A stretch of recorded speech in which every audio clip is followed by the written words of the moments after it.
Aujourd'hui, nous allons découvrir les lichens, la lichénologie. Donc, nous allons faire une initiation. L'objectif d'aujourd'hui, c'est pas de savoir reconnaître tous les lichens que vous rencontrerez. On va en découvrir 3 exactement, mais c'est plus de vous apporter une méthodologie pour la reconnaissance de ces organismes. Nous aborderons quelques généralités sur les lichens. Et nous verrons leur faculté de pouvoir nous dire un petit peu le taux de pollution dans un milieu. Avec l'habitude, en vous promenant en forêt, rien qu'en regardant les lichens, vous pourrez déterminer si l'air est pur, moyennement pur ou pas pur du tout. Voilà. Donc on se doute bien qu'en ville, on va rencontrer beaucoup moins de lichens que dans des milieux plus préservés. C'est ce que nous verrons aujourd'hui, c'est ce qu'on appelle la biosensibilité adapté au lichen. Et pour terminer cette visioconférence, je vous parlerai de l'action de sciences participatives LichenGo, à partir de laquelle j'ai créé cette conférence.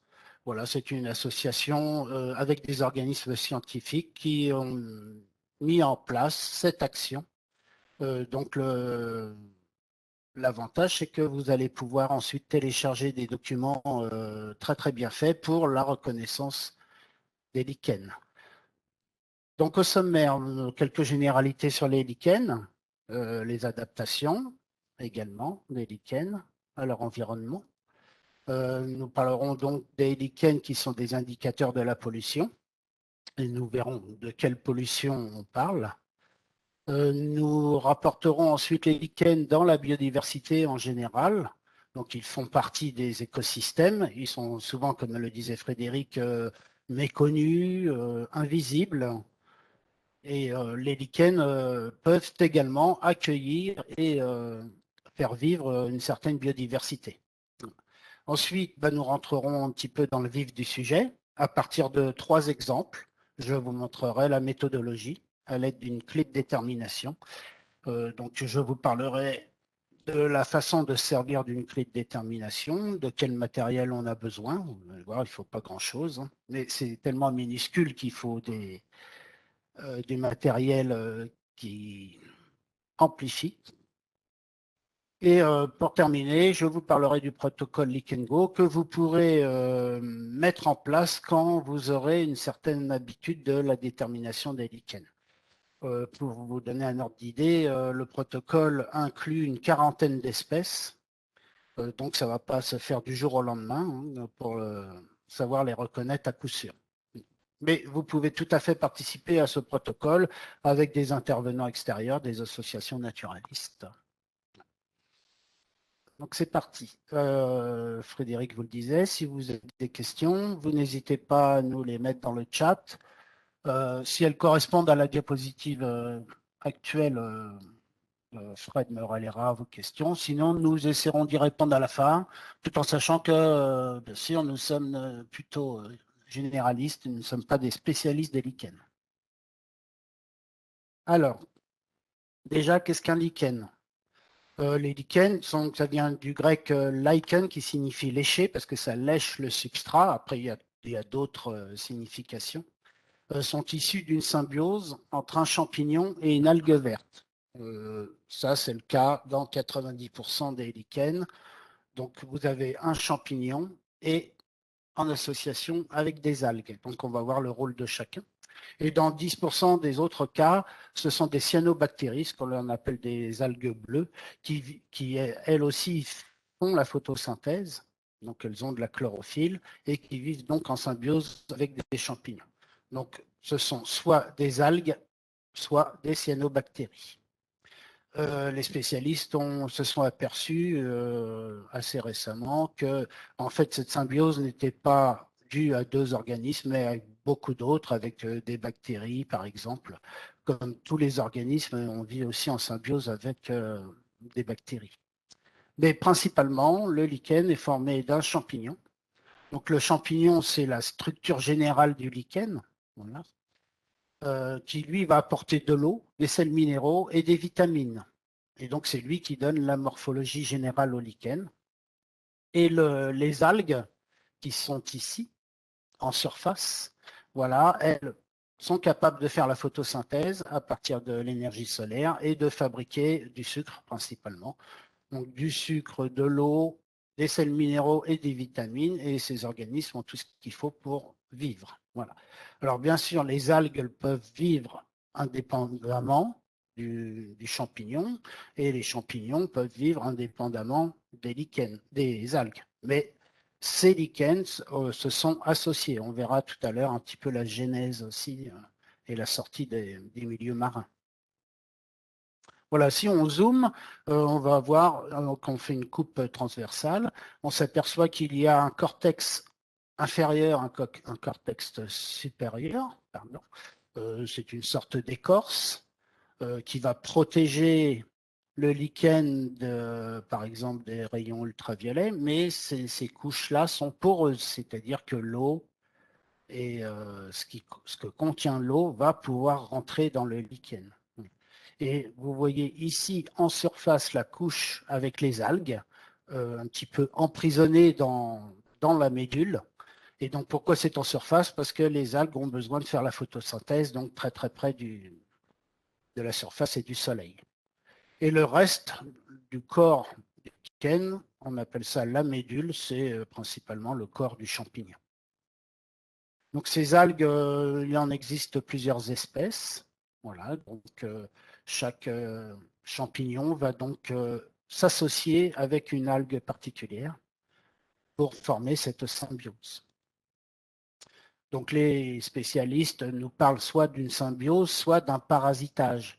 Les champignons qui ne sont pas capables de fabriquer leur propre nourriture vivent tous soit en symbiose, soit aux dépens d'un autre organisme. Voilà. Donc, pourquoi les champignons n'auraient pas emprisonné ces algues pour pouvoir survivre en milieu terrestre? Mais bon, c'est un débat de spécialistes. Nous allons rester à la symbiose, c'est-à-dire l'association entre plusieurs organismes pour survivre. Donc, l'aspect général des lichens, on voit tout de suite qu'ils ont des couleurs différentes, des formes différentes. Certains sont très incrustés, d'autres sont poudreux, certains forment des buissons. Et donc, c'est ce que nous allons essayer un petit peu de déterminer aujourd'hui. En tout cas, les trois catégories qui composent les lichens. Les lichens peuvent former des atmosphères particulières. C'est pour ça que je vous disais que on va aller c'est une rencontre entre le gigantisme et le tout minuscule, mais certains lichens, quand ils se plaisent dans des milieux, peuvent carrément changer l'atmosphère, comme ici par la couleur, mais aussi par les formes. Donc là, vous avez des usnés. Ce sont des lichens pendants qui se retrouvent dans des milieux très protégés, souvent humides. Voilà, ce sont les plus grands lichens connus, hein, qui croissent assez rapidement. Ça peut être 10-20 cm par an, ce qui est assez rare quand même pour des lichens. Et donc, ça vous crée des atmosphères très, très particulières lors de vos balades en forêt. Aujourd'hui, nous allons nous intéresser uniquement aux lichens qui poussent sur les arbres. La clé de détermination que je vous conseillerais tout à l'heure ne concerne que ce genre de lichen. Et on verra qu'ils poussent également sur d'autres milieux, dans d'autres milieux et sur d'autres substrats. Donc, on se rapproche un petit peu. Alors, pour se rapprocher, le mieux, c'est d'avoir une loupe, bien sûr. Donc, la loupe que vous voyez, c'est ce qu'on appelle une loupe botanique. Voilà, c'est pour voir les différentes parties des plantes, mais ça sert aussi en mycologie pour les champignons et en lichenologie, bien sûr, pour pouvoir reconnaître les différentes parties des lichens. Voilà. C'est le minimum. Après, vous pouvez avoir une loupe binoculaire ou une simple loupe à main quand on est un petit peu plus habitué. Voilà les différentes parties. Donc là, en se rapprochant, on voit tout de suite des petites coupelles, des petits cils, des petites veines, des petits amas poudreux et des petits crochets sur la face inférieure qui ne sont pas des racines, donc qui ne vont pas du tout aller puiser les éléments dans le sol, qui servent simplement à s'accrocher au substrat. Donc nous verrons le nom de toutes ces parties tout à l'heure qui nous seront indispensables pour la détermination des espèces. Donc les lichens n'ont pas de racines, je viens de le dire, ils n'ont pas de tiges vascularisées, ils n'ont pas de feuilles avec de la photosynthèse, mais un thalle, le thalle étant l'ensemble du lichen. Donc les lichens, pour pouvoir survivre, quand les champignons sont sortis du milieu aquatique, pour coloniser le milieu terrestre, ils ont dû s'adapter. Donc en cas de sécheresse, les lichens se mettent au ralenti, ils cessent tout échange avec l'extérieur. Voilà. À moindre coup de pluie ou d'humidité, les lichens se remettent à fonctionner. Ça s'appelle la reviviscence. Donc voici par exemple un lichen à l'état sec, Fisconia, et dès qu'il y a un petit peu d'humidité, il se remet à vivre, il change de couleur d'ailleurs, il devient un petit peu plus fluo. Alors, tous les lichens, si vous les laissez sécher, dès que vous allez les réhumidifier, ils vont changer de couleur, mais certains changent vraiment catégoriquement de couleur. C'est donc un critère de reconnaissance. En mouillant, il devient fluo. Et vous verrez dans la clé de détermination, certains lichens se reconnaissent avec ce réactif chimique qui est l'eau. Les lichens sont capables de produire des antigels, donc ils peuvent supporter des températures très très basses. Donc vous voyez, ils supportent des températures très hautes, des températures très basses. Ils sont capables de se mettre au ralenti et de revivre dès qu'il y a de l'eau. Et en cas d'attaque par des organismes nuisibles, les lichens produisent des antibiotiques. Et donc cette faculté va être étudiée pour la médecine, par exemple, en médecine. Voilà, donc avec toute cette panoplie d'adaptation, les lichens ont conquis pratiquement tous les milieux. Alors, les lichens sont des organismes qu'on appelle des végétaux pionniers, c'est-à-dire que sur des sols nus, sur de la roche nue, ou en cas d'éboulement, en cas de volcanisme, ce sont les premiers organismes qui vont recoloniser ce milieu qui a été perturbé. Donc, il existe beaucoup de végétaux pionniers, hein. Par exemple, certains arbres peuvent être aussi des végétaux pionniers. Imaginez qu'en forêt, vous faites une coupe rase, que vous ne plantiez rien. Bon, les robiniers, les érables vont arriver les premiers. Il y aura une succession végétale. Là, le rôle des lichens, c'est de s'installer sur des sols nus, de la roche en particulier, et ce sont eux qui vont créer un début de sol. C'est-à-dire que le lichen va s'installer, il va créer des acides glycéniques qui vont détruire, vont grignoter la roche pour pouvoir s'installer. Dans ces lichens, des poussières vont venir s'installer, des poussières de matière organique, et c'est comme ça que commence à se créer un sol.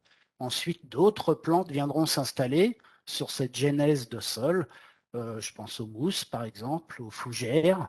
Dès qu'il y a un petit début de matière organique, d'autres plantes vont pouvoir s'installer. C'est ce qu'on appelle la succession végétale. Et quand le sol est un petit peu plus abouti, d'autres organismes vont pouvoir s'installer, comme les plantes herbacées, ou, si le sol le permet, des arbres ou des ligneux. Donc voilà la succession un petit peu végétale. En cas de perturbation, les lichens seront les premiers à revenir s'installer, d'où leur définition de végétaux pionniers. Donc les lichens, grâce à ces adaptations et à leur forme de vie, colonisent différents milieux. Donc vous avez les espèces de lichens saxicoles, rupicoles, c'est ceux qui se développent sur les rochers. Alors, aussi bien en milieu terrestre continental que sur les milieux littoraux. Sur les milieux littoraux, ils auront une adaptation en plus, c'est le sel. Vous avez ensuite les espèces corticoles qui se développent sur les arbres. Donc, c'est ceux qui nous intéressent aujourd'hui.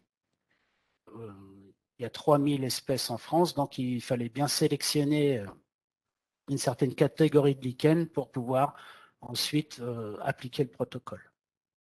Vous avez des espèces terricoles qui poussent sur le sol. Donc ceux-là sont très très fragiles, ne supportent pas du tout l'acidité des milieux et donc on ne les retrouvera que dans des milieux très très peut perturber. Et puis, les lichens peuvent également s'installer sur n'importe quel support. Grâce à leurs acides lichéniques, ils vont pouvoir s'installer, creuser, voilà, sur le métal, le béton, les toitures, le mobilier urbain. Voici un banc qui a été complètement recouvert. Donc là, ce sont des espèces corticoles qui vivent donc sur la matière organique, sur le bois. Donc, ils peuvent également s'installer partout. Ceux qui nous concernent aujourd'hui, vous les rencontrerez plutôt sur les buissons et les arbres en milieu forestier ou même sur les arbres urbains. Voilà, donc les lichens ont deux façons de se reproduire. Une façon sexuée et une reproduction asexuée. Alors, la reproduction sexuée se passe dans ces petites parties que l'on appelle des apothécies. Voilà le premier mot du vocabulaire de l'ichénologie, des apothécies. Et donc, à l'intérieur, vont être expulsés, alors soit par le vent, la pluie ou des animaux, des spores comprenant des gamètes mâles et femelles, d'où la reproduction sexuée. Donc, tout ça va être disséminé. Et là, vous n'avez que du champignon. C'est-à-dire que le champignon va devoir ensuite capturer une algue pour pouvoir faire la symbiose. Et parallèlement, donc on appelle ça des apothécies. On verra qu'il y a différentes formes d'apothécies. Et parallèlement, les lichens peuvent se reproduire d'une façon asexuée via ces petits amas poudreux, où là, ce ne sont plus des gamètes mâles et femelles, mais des morceaux de lichen, c'est-à-dire champignons et algues qui vont se détacher, alors de la même façon, hein, disséminés de la même façon que les spores sexués. Et donc là, c'est du bouturage, c'est-à-dire qu'il y a le patrimoine génétique du lichen entier, champignons, algues, qui se détachent et qui va aller se disséminer ailleurs. Donc, deux façons de se reproduire, donc très, très efficaces également. En général, je dis bien en général parce qu'il y a des exceptions, ceux qui font des soralies, les lichens qui font des soralies ont pas ou très très peu d'apothécies. Ils ont plutôt choisi l'une ou l'autre des stratégies. Mais certains peuvent avoir les deux stratégies tout de même.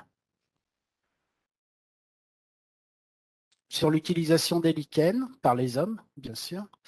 Donc les lichens ont eu des usages un petit peu moins fréquents maintenant, mais plutôt dans le passé, où l'on fabriquait de la farine à partir de certains lichens pour se nourrir. Je pense que c'était en période de crise. Il y a eu également une industrie de l'extraction des sucres, glucose, des pâtes alimentaires et le fourrage pour le bétail. Je pense qu'on sait tous que les rennes et les caribous mangent des grands lichens buissonnants au pôle. Et donc, on nourrit le bétail à partir de ces lichens qui sont très, très abondants dans ces milieux-là. Voilà, les lichens ont également été utilisés en teinturerie, en viniculture également, où là, on utilisait plutôt les tanins présents dans les lichens pour fabriquer, par exemple, l'orzeille de mer, l'orzeille de terre. Voilà, ce sont donc des colorants utilisés en teinturerie ou également pour fabriquer des encres. L'utilisation en médecine aussi, donc là on va utiliser les propriétés antibactériennes des lichens pour fabriquer différents produits, antibiotiques, sirop, homéopathie, dermatologie, donc localement aussi, et en parfumerie. Voilà, parce que cette odeur un petit peu de musc boisé est très, très utilisée par les parfumeurs, même les grands parfumeurs utilisent les lichens. Il y a encore plusieurs milliers de tonnes qui sont ramassées en France de ce lichen-là, Evernia prunastri, voilà, qui est utilisé en parfumerie pour son odeur boisée, odeur de litière un petit peu. Odeur de litière, ça ne fait pas très envie de se parfumer avec ça. Odeur de mousse, on va dire. Voilà, donc les lichens, après ces quelques généralités, nous allons voir qu'ils sont plus ou moins fragiles à la pollution. En fait, c'est à l'acidité du milieu. Et cette acidité du milieu, des eaux de ruissellement ou des eaux pluviales, est créée principalement par des polluants atmosphériques. Et donc, on va utiliser cette faculté à résister aux polluants pour déterminer si le milieu est pollué, moyennement pollué ou très très pollué. Alors pourquoi sont-ils sensibles à la pollution? Les lichens croissent toute l'année, contrairement aux arbres qui ont des périodes de repos. On le voit très bien quand on regarde des cernes d'arbres, il y a des périodes de croissance et des périodes d'inactivité qui sont dues à l'hiver, alors que les lichens vont croître toute l'année. Et ils captent directement l'humidité de l'air ou les eaux de ruissellement. Vous avez vu qu'ils ont un cortex, une sorte d'écorce, mais qui est spongieuse et qui laisse passer les éléments. Donc, si le milieu est pollué, ils captent ces polluants. Et contrairement aux végétaux chlorophylliens, euh, si vous prenez par exemple une feuille d'érable, vous allez voir que l'eau va ruisseler, elle ne va pas être, elle ne va pas s'imprégner parce que les feuilles possèdent une cuticule, une sorte de pellicule cireuse, et qui empêche donc ces échanges entre l'environnement et l'organisme. Les végétaux chlorophylliens respirent via leurs feuilles. Ils ont des stomates, comme des petites bouches qui s'ouvrent et se ferment en fonction du jour et de la nuit. Et les échanges gazeux, les échanges tout court, se passent par ces petites bouches qui s'ouvrent et se ferment. Donc ils ont des moyens de protection et une croissance complètement différente des lichens qui sont au contact direct de l'atmosphère. Et donc de ce fait, ils vont accumuler des éléments toxiques si le milieu en recèle. Alors, de quel polluant parle-t-on? Déjà, qu'est-ce qu'un polluant? Un polluant, c'est quelque chose qui est dans l'environnement et qui est en surabondance et donc qui peut être néfaste à un organisme. Voilà. Nous ne sommes pas tous égaux face à ces polluants. Sachez tout de même que les polluants atmosphériques font 50 000 victimes directement ou indirectement en France. Il faut quand même le savoir. C'est un chiffre assez énorme. Alors, les polluants peuvent être de deux natures, anthropiques, c'est-à-dire dus aux activités humaines. Voilà, ça peut être l'industrie, ça peut être le chauffage, ça peut être le trafic routier. En fait, c'est tout ce qui utilise des énergies fossiles. Ça peut être aussi des polluants dus à l'agriculture ou à d'autres activités humaines. Je vous ai mis les principales. Mais ça peut être également des pollutions d'origine naturelle, qui peuvent être également néfastes aux organismes vivants, comme le volcanisme, qui va cracher des particules fines ou des métaux, méthane, soufre, par exemple. Tout ça, c'est très, très néfaste aux organismes. Ça peut être aussi des vents. Alors là, ce sont des poussières avec de la matière organique et des minéraux. Et tout ça, ce sont des polluants à partir du moment où ils sont en trop grande quantité dans l'atmosphère. Et ça peut être aussi des polluants radioactifs, comme ici ce petit bloc d'uranium. Donc là, ça peut s'accumuler dans les lichens ou les champignons, par exemple. On en a beaucoup parlé avec l'accident de Tchernobyl et le fameux nuage qui a longé notre frontière. Et donc les champignons accumulaient cette radioactivité. Il était conseillé de ne pas les manger, de ne pas trop en manger en tout cas. Et donc, ça peut également s'accumuler dans les lichens. Donc, les pollutions qui ont un réel impact sur les lichens, bah, ce sont les combustions incomplètes des énergies fossiles principalement. Donc, les oxydes d'azote, ce qu'on appelle les NOx, le soufre, les dioxydes de soufre, et les métaux lourds, voilà, qui peuvent également s'accumuler. Donc, les deux premiers vont retomber sur les lichens via les pluies acides. Et en fait, c'est ce que ne supportent pas certains lichens. C'est l'acidité du milieu, alors que d'autres vont le supporter. Voilà comment on va pouvoir faire la différence en fonction de leur présence ou de l'absence de ces lichens. On pourra déterminer si l'air est pollué ou pas. Les métaux lourds, eux, vont plutôt s'accumuler dans les lichens. Voilà. Donc, on peut également faire des études à partir d'échantillons de lichens pour voir de quels métaux lourds ont été accumulés dans les lichens à un point donné, sur un site donné. Donc, cette faculté de supporter ou de ne pas supporter l'acidité rend ces organismes indicateurs du milieu.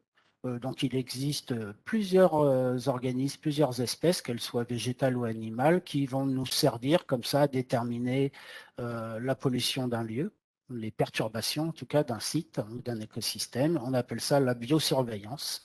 Donc ce sont des organismes qui sont sensibles aux polluants et que au moindre polluant, les espèces disparaissent ou se nécrosent, comme ici vous voyez une feuille de tabac qui, elle, réagit à l'ozone terrestre.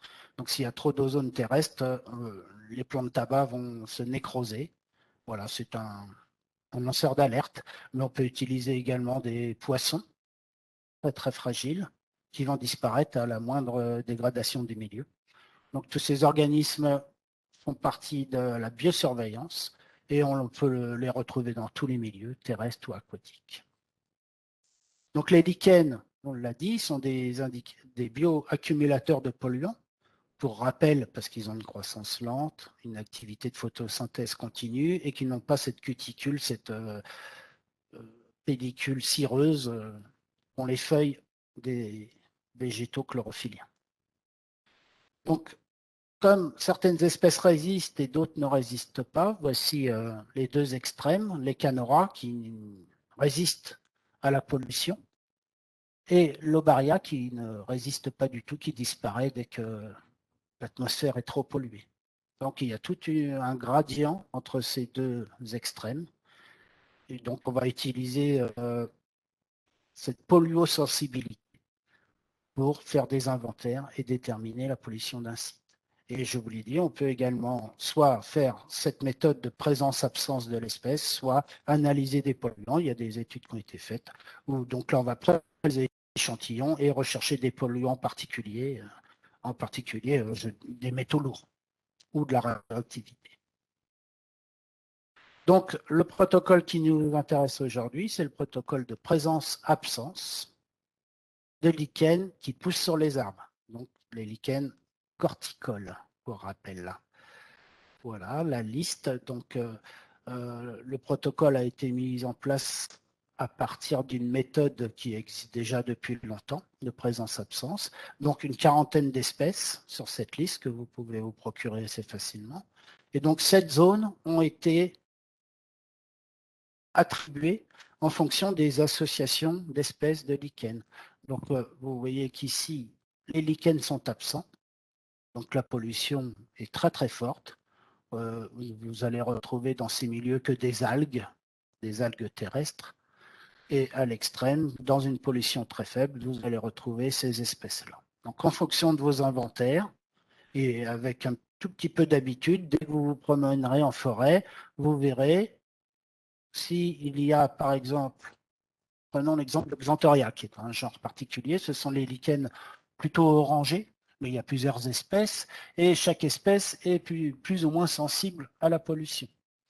Donc, en cas de pollution très, très faible, vous allez rencontrer Candelaria.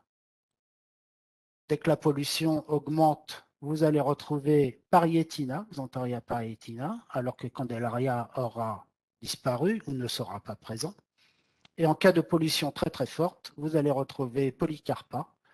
Voilà. Donc le premier à disparaître sera Candelaria, suivi par Parietina. Et vous retrouvez ces trois espèces dans les trois catégories. Vous voyez, c'est assez simple à partir d'un exemple de trois espèces de déterminer la pollution atmosphérique du milieu que vous croisez. Paris, vous allez vous retrouver plutôt dans cette zone-là. C'est-à-dire que il sera majoritaire sur Paris. Un petit exemple de l'application du protocole.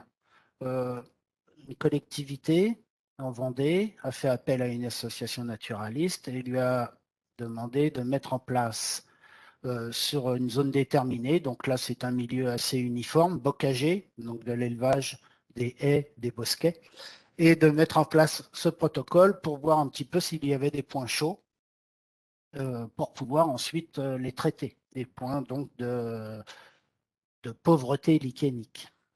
Donc cette association s'est ensuite chargée de l'inventaire, donc il a quadrillé le secteur, c'est ce qu'on fait en général quand on fait des inventaires sur des grandes distances, et chaque volontaire, chaque bénévole a été relevé les lichens présents dans son petit carré. Voilà, cet inventaire s'est passé sur 3 ans pour ne rien rater. Donc ça, c'est le pourcentage des différents lichens. Nous en reparlerons tout à l'heure, mais vous voyez que le bleu, ce sont les foliacées, les lichens foliacées qui sont en plus grand nombre.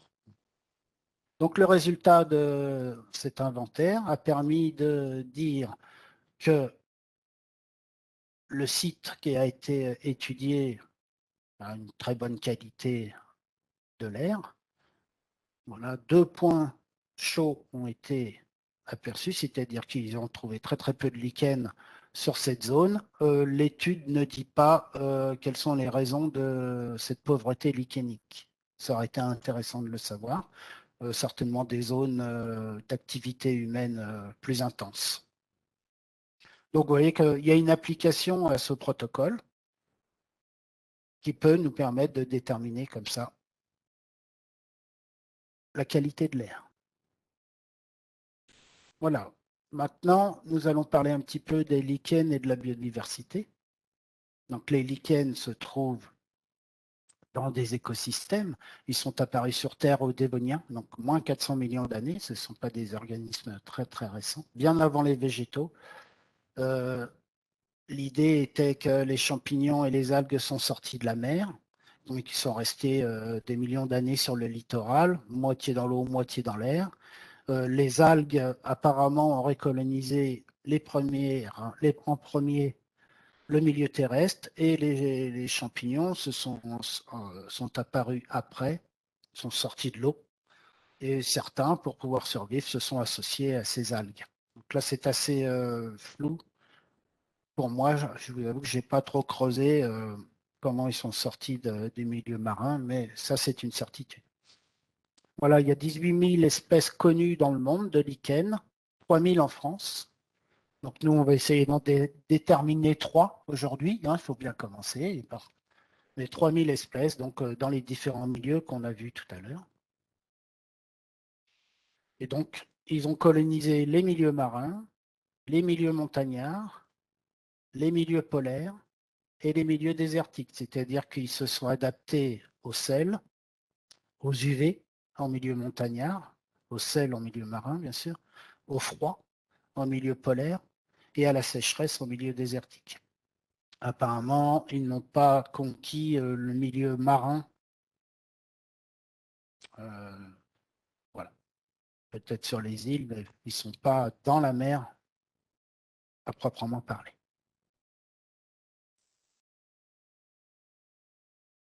Et les lichens, qui sont des hôtes de l'arbre, qui vivent sur les arbres, attirent d'autres animaux, soit pour s'en nourrir, soit pour se nourrir d'autres organismes qui vivent dans les lichens. Donc voici 3 exemples d'animaux qui vivent dans la litière, mais aussi dans les plantes qui vivent dans les arbres, les psoques, les colamboles, les acariens, qui eux vont soit se nourrir de la matière organique, soit être des prédateurs. Certains acariens peuvent manger d'autres acariens, par exemple. Et donc tout ce beau monde est ensuite prédaté par des organismes supérieurs de premier niveau, des prédateurs de premier niveau, comme ici vous avez le pseudoscorpion, qui peut vivre également dans les lichens et qui va croquer, en fonction de ses petites balades dans les lichens, qui va croquer ces 3 animaux-là. Donc lui, c'est la famille, je ne trouve plus le mot, voilà. Un arachnide, un arachnide. Un arachnide, je te remercie. Voilà, mais qui n'a pas de crochet à venin. Il a des belles pinces ici pour pouvoir attraper la microfaune. Donc ça, c'est un prédateur de niveau 1 qui lui-même va être mangé par un prédateur de niveau 2. Donc par exemple les oiseaux, qui eux aussi vont aller fouiller dans les lichens pour voir s'il n'y a pas que petits animaux, qui elle-même va se faire manger par un prédateur de niveau 3. Donc, par exemple, un épervier qui, lui, va se nourrir des mésanges. Ensuite, lui, bah, il va déféquer, il va perdre des plumes, il va mourir et il va lui-même renourrir un petit peu toute la faune du sol. Donc, vous voyez qu'à partir de l'élément lichen peut se créer tout un réseau trophique qui va jusqu'à l'hyperprédation. Voilà. Et puis, certains organismes vont utiliser les lichens dans une partie de leur vie, dans une partie du cycle de leur vie. Ici, l'exemple de la mésange à longue queue, qu'on appelle désormais l'orite à longue queue, j'ai vu ça. Voilà, ils l'ont sorti des mésanges, et qui, elle, va utiliser le lichen pour faire son nid. Donc, ça sera amalgamé avec du crin animal, des toiles d'araignée. Et donc, les scientifiques pensent qu'elle utilise les propriétés antibiotiques et calorifuges des lichens pour en fabriquer son nid. Et beaucoup d'autres animaux peuvent également utiliser le lichen, d'autres oiseaux principalement, pour fabriquer leur nid. Voilà. Donc nous avons vu quelques généralités, nous avons repassé un petit peu les lichens dans les écosystèmes, dans la biodiversité. Nous allons passer maintenant à la partie la plus compliquée, c'est la reconnaissance des lichens à partir d'une clé de détermination. Donc le matériel nécessaire, on en a déjà un petit peu parlé. Alors, une loupe botanique de grossissement x30, c'est le minimum. Après, vous avez des loupes bota x40. Voilà. Vous pouvez, si vous désirez, également avoir des loupes qui ont une lumière. Alors ça, c'est vraiment très, très intéressant. Pour la détermination des lichens, il faut un très, très bon éclairage. Et donc là, on n'est plus dans les loupes bota, on est dans les loupes de joaillier. Voilà, qui fait une petite lumière LED et qui vous aidera bien dans vos déterminations. Une loupe à main, quand on a un petit peu plus l'habitude, quand on sait quelle espèce ça, ou quand on hésite entre deux ou trois espèces, une loupe à main suffit. Mais après, certains lichens, vous ne pourrez les reconnaître qu'avec du matériel un petit peu plus sophistiqué, comme les binoculaires, les loupes binoculaires, avec des forts grossissements et des bons éclairages. Voilà. L'éclairage est indispensable. L'éclairage naturel n'est rarement suffisant. Il vous faudra un guide ou une clé. Alors, la clé dont nous allons parler aujourd'hui, elle est bien parce qu'elle se concentre sur 40 espèces, la fameuse liste des 40 espèces. Si vous prenez un guide, vous serez un petit peu plus noyé parce que là, par exemple, vous avez un guide avec 350 espèces. Donc, c'est le problème à chaque fois avec les guides très généralistes, c'est que c'est un peu compliqué de retrouver son lichen. On verra tout à l'heure qu'il existe des ouvrages sur les lichens qui poussent sur les arbres, des ouvrages sur les lichens qui poussent sur les rochers. Donc ça pourra déjà un petit peu trier votre recherche. Et des produits réactifs, alors là, c'est quand on maîtrise un petit peu mieux déjà. On va utiliser des réactifs chimiques et en fonction de ces réactifs, le champignon ou le lichen va changer de couleur. Donc le seul, nous, réactif chimique que nous pouvons utiliser à notre niveau, ça sera de l'eau. Voilà. Et donc, en mouillant certains lichens, on les verra changer de couleur et devenir fluo. Donc ça, c'est un critère aussi de détermination. Après, quand on maîtrise un peu mieux, on peut se faire fabriquer des produits chimiques, genre potasse ou de javel aussi. Donc, à chaque fois, on vous demandera, par exemple, est-ce que ce lichen réagit à l'eau de javel? Est-ce que ce lichen réagit à l'eau? Mais bon, ça, c'est un autre niveau. Et puis, vous pouvez, comme ça, vous créer une petite collection de références, voilà, qui vous servira. C'est aussi une façon de faire des progrès. Donc, vous allez déjà en déterminer 2, puis 3, puis 4, puis 5. Et si vous êtes sûr de votre coup, vous mettez un petit nom, une petite étiquette. Et voilà, c'est une collection qui vous servira de référence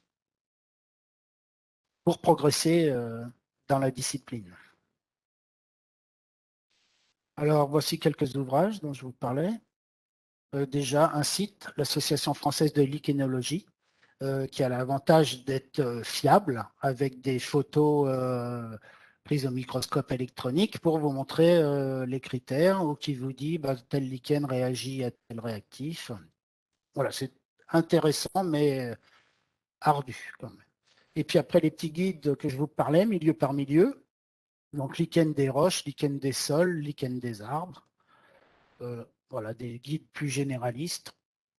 Et je vous conseille également cette petite gazette qui est faite par le CPN, les Centres pour la Nature, et qui ont édité ce cahier technique sur les lichens et à l'intérieur duquel, de laquelle vous trouverez la clé de détermination dont nous allons parler par la suite.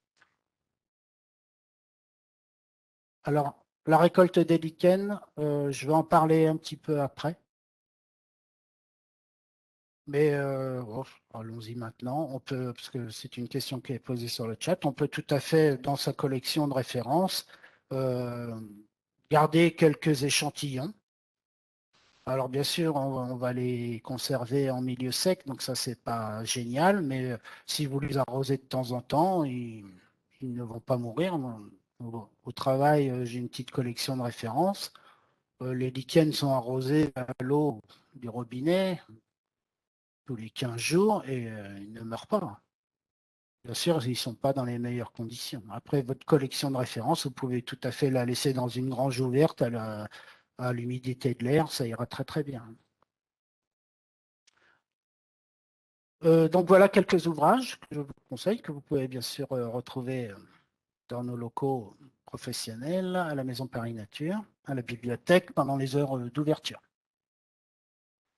Mais nous en avons beaucoup d'autres. Donc, Click and Go, c'est une action participative.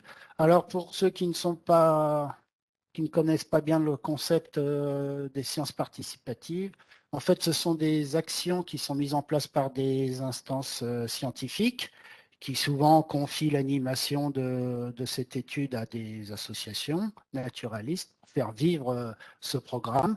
Et le principe, c'est qu'on va on va démultiplier le travail d'observation des scientifiques via des particuliers. Donc à chaque fois, c'est en fait une collecte de données que vous allez ensuite mettre sur une base de données. Donc ça se passe toujours sur Internet en vous créant un compte. Et donc il y a beaucoup d'actions de sciences participatives avec beaucoup d'organismes. Ça peut être les oiseaux, ça peut être les papillons, ça peut être le littoral, ça peut être les pontes de requins. Enfin, alors, allez voir un petit peu, il y a toute une liste d'actions de sciences participatives. L'avantage pour vous, c'est un apport de connaissances, bien sûr, si vous êtes curieux de la nature. Vous pouvez également télécharger des documents, souvent très très bien faits, qui vous aideront également euh, dans la connaissance et la méthodologie de l'action. Donc là, c'est Likengo qui va gérer l'animation. Ça a été mis en place par des universitaires, des scientifiques, et la Botanica, une association de botanique. Et tout ça est chapeauté par le Muséum d'histoire naturelle, qui est l'instance scientifique de tutelle de ces programmes. Je vous invite à aller sur Vivinature, pour ceux qui ne connaissent pas les sciences participatives, qui recense tous les programmes scientifiques participatifs en France métropolitaine et outre-mer également. Donc l'objectif de cette action de sciences participatives, il est assez simple. Il est d'apprendre à reconnaître les trois grands types de lichens dont nous allons parler, de les observer sur les arbres en ville, donc c'est un protocole qui se fait en ville, pour avoir une idée du niveau de la pollution de l'air. Et ensuite, eh ben, mettre des politiques environnementales adéquates pour diminuer cette pollution. C'est un petit peu l'objectif. Voilà. Et c'est sur ce site que vous retrouverez le livret pédagogique. Donc, vous tapez Likengo. Vous allez à la fin dans les documents téléchargeables et je vous conseille de télécharger la clé de détermination en format carnet, ça peut être sympa, quitte à la plastifier après pour l'emmener sur le terrain. N'hésitez pas à la faire en couleur parce que vous allez voir que la détermination des lichens quelquefois se fait par la couleur. Donc si vous venez avec des clés de détermination en noir et blanc, vous ne pourrez pas avancer. Je vous laisse une seconde si vous voulez noter le lien. Mais bon, vous tapez Lichen Go et ça vous emmène directement sur leur page. C'est également sur ce site que vous rentrerez vos données si vous participez au protocole. Alors, comme dans toutes les disciplines, il y a un vocabulaire particulier. Donc, celui de la lichenologie est un petit peu comme celui de la mycologie, est assez complexe. Donc, nous allons nous entraîner un petit peu avec ces différents mots. Le TAL, donc le TAL, nous en avons déjà parlé, hein, c'est le corps du lichen, c'est ce qui forme l'ensemble du lichen, qui est composé à 90% du champignon. Les lobes, donc les lobes, ce sont les divisions, marquées ici en jaune, qui ressemblent un petit peu à des feuilles, mais ce ne sont pas tous les lichens qui présentent cette forme. Ici, vous voyez par exemple forme de feuille. Ici, il est plutôt incrusté. Ça, c'est le thalle. Là, vous avez les lobes. Ensuite, si on grossit un petit peu, on va voir des parties dont nous avons déjà parlé tout à l'heure, les apothécies. Donc, ce sont les organes de reproduction sexuée des lichens. Donc, ça peut être sous forme de coupelle, ça peut être sous forme de verrues ou sous forme de petites lignes, comme ça, comme de l'écriture grecque, que l'on appelle des lirelles. Voilà, donc ensuite, certains ont des cils, à ne pas confondre avec les racines. Donc des cils, ce sont des extensions foliaires, on va dire, pour démultiplier la surface du lichen. Un petit peu comme le font les cactus avec leurs épines. Donc voilà, déjà 4 parties des lichens qui vous serviront à déterminer chaque espèce, le thalle, les apothécies, les cils et les lobes. Ces mots-là, vous les retrouverez dans la clé de détermination. Encore 4 autres, les rhizines, donc ce ne sont pas des racines. Hein, je vous rappelle que les lichens ne puisent pas leurs éléments dans le sol, mais dans l'air. Ces crochets leur servent simplement à s'accrocher au substrat et tous les lichens ne possèdent pas de rhizine. Donc vous verrez dans la clé de détermination, on vous demande rhizine ou pas rhizine. Les soralies, donc ces petits amas poudreux avec des boutures de lichen. Donc tout ça se voit très très bien avec la loupe bêta. Les pseudocyphèles, oh, celui-là il est un peu compliqué, hein. C'est ce petit réseau que l'on voit à travers les lobes, voilà, qui forme comme un petit réseau de veines et qui rend le lichen un petit peu gaufré. Et les isidies, voilà, qui ont le même rôle que les soralies, hein. Ce sont des des petites boutures de lichen qui partent également avec le vent. Personnellement, je n'en ai pas encore vu parce que j'ai pas réussi à déterminer les isidies et à les différencier des soralies. Apparemment, les soralies ont les amas poudreux qui sont quand même apparents, alors que les isidies contiennent ces amas poudreux à l'intérieur d'une capsule. Donc, vous ne verrez pas de poudre. Donc voilà, on va s'arrêter sur ces 8 termes qui nous suffisent largement pour déterminer les lichens qui nous intéressent. Alors, quand on va en forêt, bien sûr, il faut faire la différence entre les différents organismes. Les arbres peuvent accueillir plusieurs hôtes. Donc, nous allons éliminer les hôtes de l'arbre qui ne sont pas des lichens. Donc, le gui, qui est un végétal parasite, qui va donc, lui, creuser un sillon pour atteindre la sève des arbres. Donc, s'il y a trop de gui, ça peut être néfaste à l'arbre, bien sûr. Maintenant, le gui dans les écosystèmes est tout à fait nécessaire à l'alimentation, par exemple, de certains oiseaux, comme la grive musicienne. Les algues, donc les algues ne sont pas que aquatiques, il y a beaucoup d'algues terrestres. Euh, vous les verrez sur les troncs d'arbres, alors souvent du côté de la pluie, des intempéries, donc du vent, des vents dominants. Donc c'est pas toujours le nord, hein, comme les mousses, faites attention. Et donc là, c'est comme vous grimpez à un arbre et que vos vêtements sont ouverts, c'est ça, ce sont des algues. Donc là, c'est impossible de les décoller, elles peuvent se rayer avec l'ongle Et donc, ce sont des algues qui vivent seules, qui ne vivent pas en symbiose, mais qui ne se sont pas affranchies de l'eau tout de même. Les champignons, donc ce sont des organismes qui n'ont pas de chlorophylle, donc qui ne sont pas capables de fabriquer leur propre nourriture. Donc, ils vivent soit sur la matière organique, soit accrochés en symbiose à d'autres plantes ou à d'autres organismes. Ce que vous voyez là, c'est plutôt le fruit. Quand on voit un chapeau d'un champignon, c'est son fruit. En fait, l'organisme vit souvent sous le sol ou dans les troncs, par exemple. C'est ce qu'on appelle le mycélium. Et de temps en temps, ça fructifie et c'est là qu'on voit les champignons, ce qu'on mange chez le fruit des champignons. Donc en général, ils ont un pied et un chapeau, même si le pied ne se voit pas tellement. Donc ça, on ne sommes toujours pas dans les lichens. Les mousses, donc les mousses sont des végétaux chlorophylliens, verts, avec de la chlorophylle, qui forment des feuilles et qui n'ont pas de racines.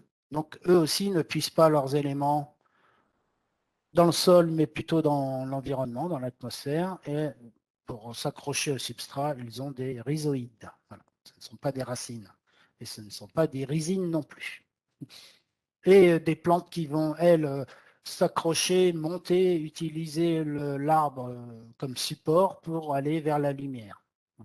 Donc en milieu tempéré, nous n'en avons pas trop de plantes grimpantes, mais en milieu tropicaux, il y en a déjà davantage, dont les orchidées par exemple. Donc le lierre, pardon, pour terminer, lui va aller puiser ses éléments dans le sol, comme toute plante herbacée, et faire sa photosynthèse, et monter. Dès qu'il a un support, il va monter pour aller à la lumière. Donc voilà, ces hôtes forment également des atmosphères particulières. Et dès qu'il y a une création de sol, donc pratiquement toujours à partir des lichens et des mousses, la matière organique s'accumule. Les mousses créent également de la matière organique. Donc il y a un début de sol et d'autres plantes un petit peu plus exigeantes vont pouvoir s'installer et créer des atmosphères comme ça, comme dans les marais. Et donc, on appelle ces plantes des plantes épiphytes qui poussent sur un autre support et qui créent des atmosphères particulières. Donc voilà, donc là, on a éliminé un petit peu tous les hôtes de l'arbre qui peuvent pousser sur les arbres. Donc maintenant, on peut se concentrer sur les lichens. Donc, il y a 3 catégories de lichens. Voilà, il faudra avoir le réflexe à chaque fois que vous voulez déterminer un lichen, de déterminer à quelle catégorie il appartient. Donc, vous avez déjà les lichens crustacés. Donc, eux, ils sont fixés au tronc sur toute la surface, vous voyez. Ils forment une croûte, on ne peut pas les soulever, on ne peut pas les arracher sans arracher l'écorce. Donc, ils sont crustacés, incrustés. Cette catégorie de lichen est très peu sensible à la pollution atmosphérique. Dans les milieux les plus pollués, c'est ceux-là que vous allez retrouver.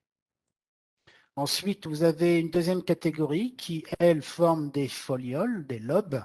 Et donc, le lichen n'est pas accroché sur toute sa surface. On peut donc décoller les lobes,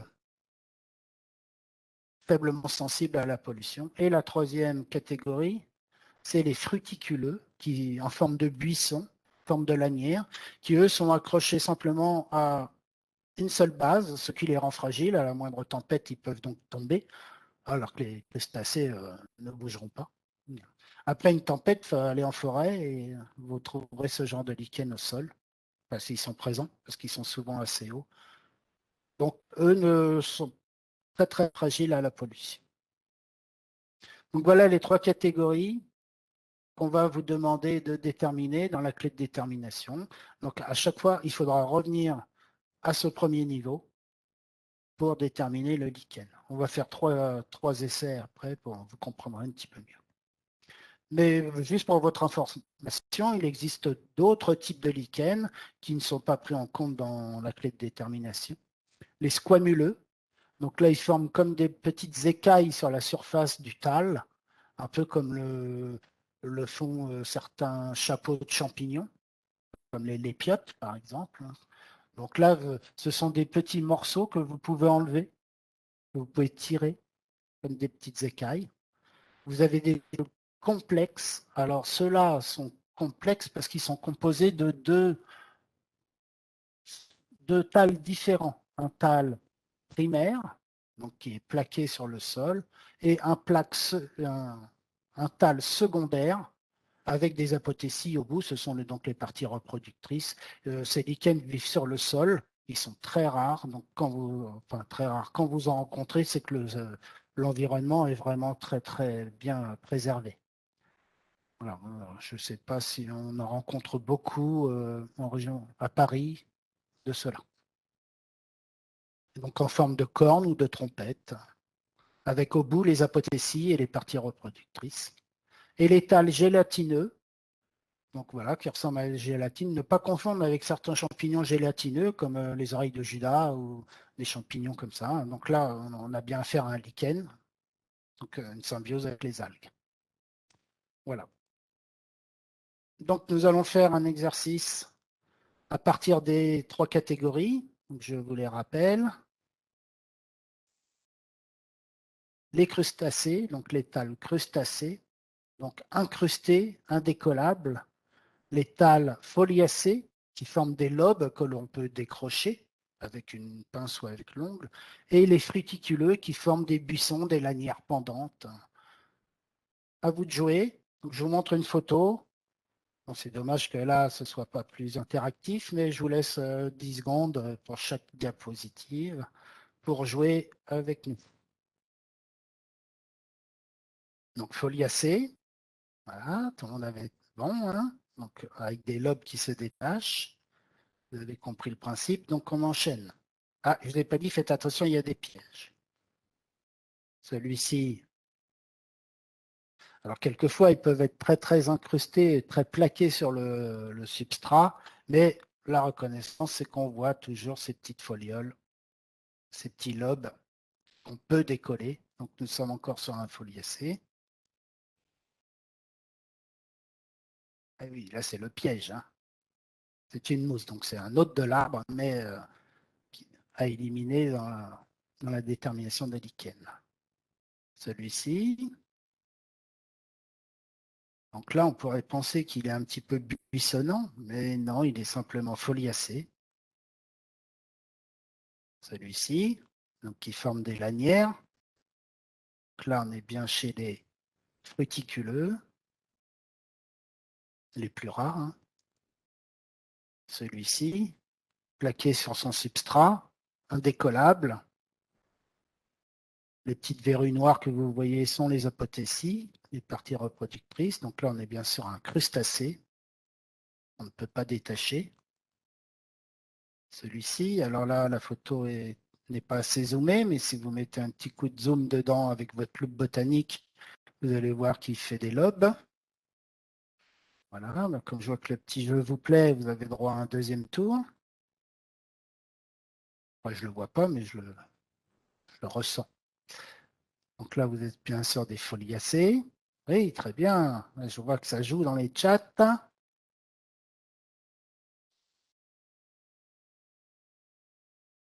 Attention, celui-ci, pareil, il n'est pas assez zoomé.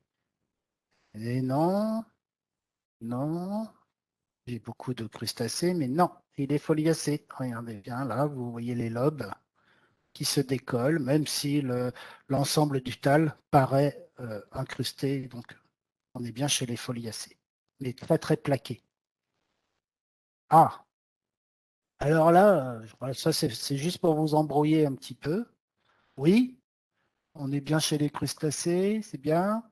Sauf que quand il est farineux, comme dès qu'il a une apparence farineuse, on lui donne le nom de lépreux. Mais c'est un crustacé. C'était juste pour vous embrouiller un petit peu. Ah, une autre espèce. Là, je crois que vous avez bien compris le principe. Oui, très bien. Pas mal de bonnes réponses. Crustacé, tout à fait. Voilà. Celui-ci. Ah, très bien. Ça va, personne ne tombe dans le piège. On est bien. Ah, je vois des mousses. Non, on est sur les algues. Donc des algues unicellulaires, comme il y en a beaucoup, ça fait cette forme de couleur verte.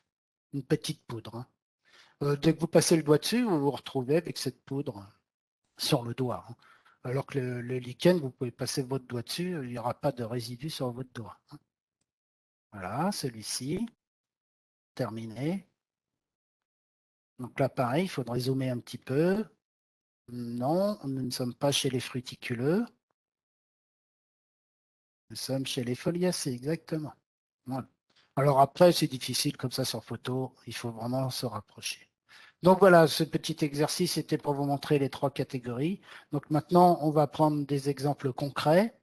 Alors, ça va être un peu plus difficile pour vous parce que vous n'avez pas la clé de détermination sous les yeux, hein. Je vous dis, n'hésitez pas à la télécharger, elle est vraiment très intéressante. Mais je vous l'ai reproduite en diaporama. Donc, premier exemple. Donc, vous êtes en forêt, vous tombez sur ce lichen. Enfin, vous pensez que c'est un lichen, hein. Vous avez fait le tri entre les hôtes de l'arbre. Vous êtes arrivé à la conclusion que vous êtes bien devant un lichen. Donc, premier réflexe, vous prenez votre clé, première page, et on vous dit les critères de reconnaissance des trois catégories. Très bien. Donc, nous sommes bien chez les fruticuleux. Ça vous emmène à la page 6. Alors, une clé de détermination fonctionne pratiquement toujours de la même façon, c'est-à-dire qu'on part d'un organisme et au niveau anatomique, on va vous proposer 2 ou 3 routes différentes. Là, vous voyez, on vous en propose 3. Ensuite, vous aurez des routes, des bifurcations à 2 routes ou 3.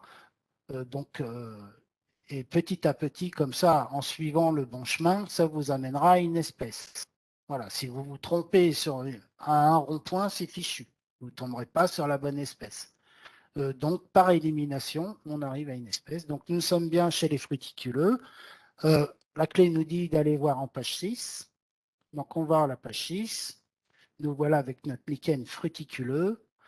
Deuxième niveau de détermination, on nous demande si les lanières sont aplaties ou si elles sont cylindriques. Bon, là, ça se voit à l'œil nu, il n'y a pas besoin d'avoir l'échantillon dans les mains. On est bien sur des lanières aplaties. Autre route, on vous demande, alors là, vous n'allez pas pouvoir le faire, si les deux faces sont de couleurs différentes ou si les deux faces sont de couleurs identiques, face supérieure et face inférieure. Donc là, il faut décrocher un petit échantillon et regarder, ou pas forcément à ce niveau-là, remarquez. Et donc là, faites-moi confiance, les deux faces ne sont pas de la même couleur. Donc vous voyez l'intérêt d'imprimer votre clé en couleur. Donc vous avez une face supérieure qui est plutôt grisâtre et une face inférieure qui est plutôt grisâtre blanchâtre avec une petite prume dessus, blanchâtre. Donc les deux faces sont bien de couleurs différentes. Donc là, vous continuez votre route. Pour juste votre information, voici un lichen à lanière cylindrique. Donc là, après, ça sera d'autres critères. Et cette route-là, donc, on l'abandonne pour prendre les deux faces sont de couleurs différentes. Donc, vous voilà avec vos lichens. Nouvelle route, on vous demande s'il y a des cils sur la face supérieure. Les cils, ça fait un petit peu comme des épines, hein. Ne confondez pas avec les lobes, qui là, ce ne sont pas des cils. Donc, est-ce qu'il y a des cils sur les lobes ou est-ce qu'il n'y a pas de cils? Il n'y a pas de cils, apparemment.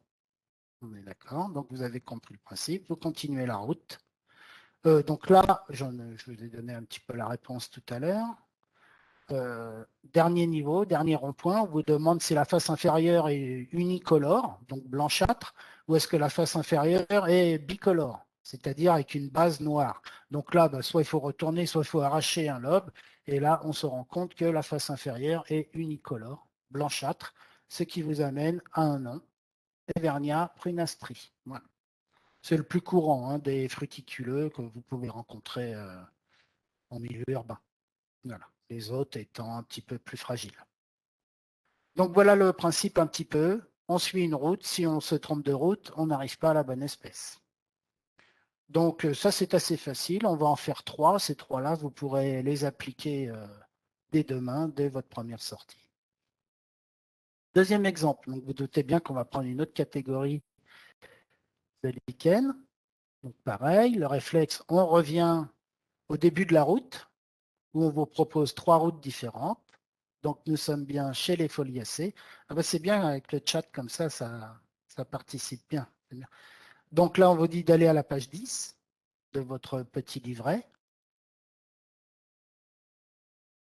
Donc, nous sommes à la page 10, pardon. On vous propose de nouveau 3 routes. Je vous laisse jouer. Donc là, vous voyez, ça se joue aussi sur la couleur. Donc là, c'est assez facile. D'accord. Nous sommes bien chez les lichens jaunes ou orangés. On continue la route, on abandonne les autres. Alors, des apothéties ou pas des apothéties orange ou pas d'apothéties? Celui-là, il est facile, hein. On les voit même à l'œil nu. Pour rappeler, les apothéties, ce sont ces petites coupelles qui servent à la reproduction. Voilà, donc là, on est bien chez les apothéties orange. On voit une zoomée. Donc là, elle est sous forme de coupelle. Voilà. Alors, juste aussi pour votre info, quelquefois, les coupelles sont de 2 couleurs différentes. C'est le cas actuellement. Il y a des oranges et des blonds. Voilà. Certains lichens ont les apothéties de la même couleur. C'est encore un autre critère de reconnaissance. Donc, nous continuons notre route. Nous avons bien affaire à des lichens orange avec des apothéties. Donc là, on vous demande, est-ce qu'on voit le thalle avec quelques apothéties? Ou est-ce qu'on ne voit pas le tal tellement il y a d'apothéties? On en a un petit peu parlé tout à l'heure. Je vous laisse deviner. On voit bien la différence là. Nous sommes à un tal bien étalé avec quelques apothéties. Celui-ci, c'est Polycarpa, c'est celui qui résiste à la pollution, alors que celui-là va disparaître. Excusez-moi. On continue la route. Ah non, on est arrivé d'ailleurs. Le GPS dit qu'on est arrivé à Xanthoria parietina. On va prendre un troisième exemple. Voilà, alors celui-là est très courant, hein. Si vous avez un petit jardin, un petit bosquet, vous sortez, vous allez le voir tout de suite. Ça fait des petites taches blanches sur les troncs d'arbres, même sur les jeunes arbres. Bien, j'allais donner une réponse. Oui, on est bien chez les crustacés, hein. Vous vous rappelez, on ne peut pas le décoller. Il est attaché de tout son long sur le support et on ne voit pas de foliole, de lobe. On ne voit pas de buisson, de lanière, donc on est bien chez les crustacés. Donc là, on vous invite à aller à la page 18. Et on est reparti pour faire une route. Donc là, nouveau niveau sur la couleur. Pas trop dur là. Quoique là, ils ont mis quand même du gris, mais on est plutôt autre couleur que jaune ou marron. Donc là, on vous demande s'il y a des apothéties ou s'il n'y en a pas. Alors, il faut savoir que ça, ce sont des apothéties, bien sûr. Donc les voilà, un petit peu zoomés. Donc là, on sait qu'il y a des apothéties. On continue la route. La voilà encore plus zoomée. Donc maintenant, on va s'attacher à la forme de l'apothétie. Donc est-ce qu'elles sont en forme de coupelle, en forme de verrue ou en forme de lirelle? Ces petites virgules incrustées dans le thalle. Et là, la réponse est assez évidente. On a affaire à des verrues et au bout de ces verrues, vous avez les apothéties. Donc on continue. Et maintenant, pareil, nous sommes arrivés à Amandinea punctata. Donc très, très, très courant. Donc voilà un petit peu le principe de cette clé. Nous, on s'arrête à 3, mais vous allez voir que vous allez vite tomber dans le jeu, parce qu'on a envie de vite découvrir les autres. Voilà, donc à vous de télécharger ce document. Si jamais vous ne le trouvez pas sur Internet, parce que des fois les sites évoluent, changent ou ne fonctionnent pas, vous écrivez à la Maison Paris Nature et on vous enverra le livret pédagogique, hein. Normalement, c'est assez facile, enfin, sous forme numérique, c'est assez facile quand même de le trouver. Mais sachez qu'on peut vous le fournir.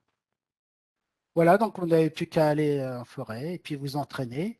Et quand vous maîtriserez une dizaine, puis une quinzaine d'espèces, puis une vingtaine, vous pourrez commencer à appliquer le protocole. Ou alors, vous trouvez, comme j'ai dit, une association qui animent ce genre de sciences participatives et vous allez vous former avec eux, à moindre sortie naturaliste. Nous en programmerons prochainement en présentiel, du coup on ira déterminer les lichens. En fait, cette visio, c'est le premier niveau que je faisais en atelier avant avec des échantillons, mais on n'appliquait pas le protocole. Donc c'était un atelier de deuxième niveau pour ceux qui avaient déjà suivi ce premier niveau, qu'on avait déjà un petit peu dégrossi. Après, on pouvait aller déterminer sur place les lichens. Alors, la mise en place du protocole, elle est assez rigoureuse, simple mais rigoureuse.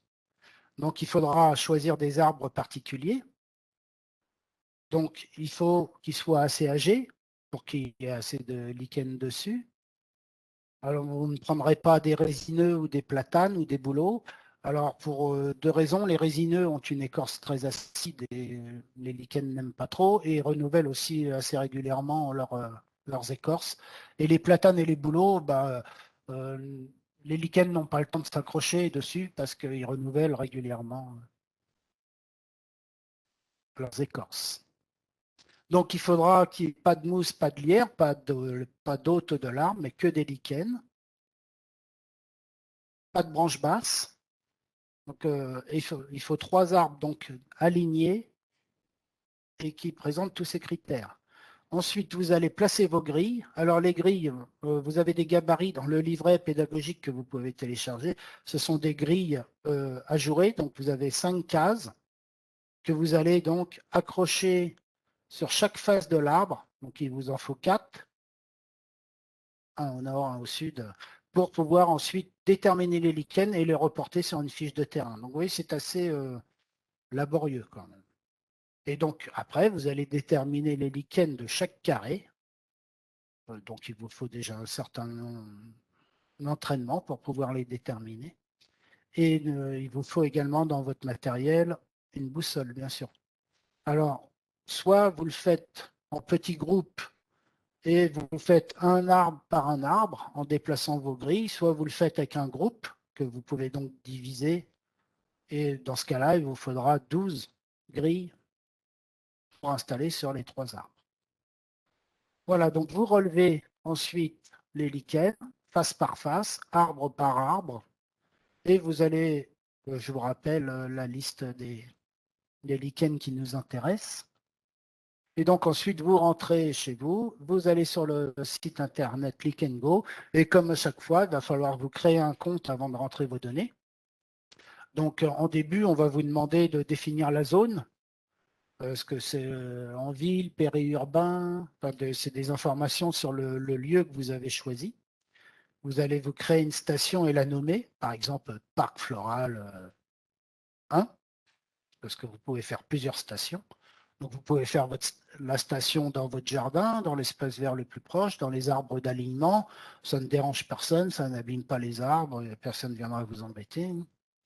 Vous renseignez les informations qu'on vous demande et ensuite vous rentrez la fiche arbre, donc l'essence de l'arbre et compagnie, et vous rentrez vos espèces lichens.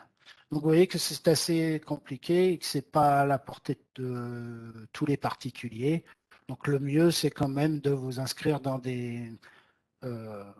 à une animation avec un intervenant qui maîtrise un petit peu le protocole et la reconnaissance des lichens. Voilà, alors sur ces sites, vous pouvez accéder aux premiers résultats également.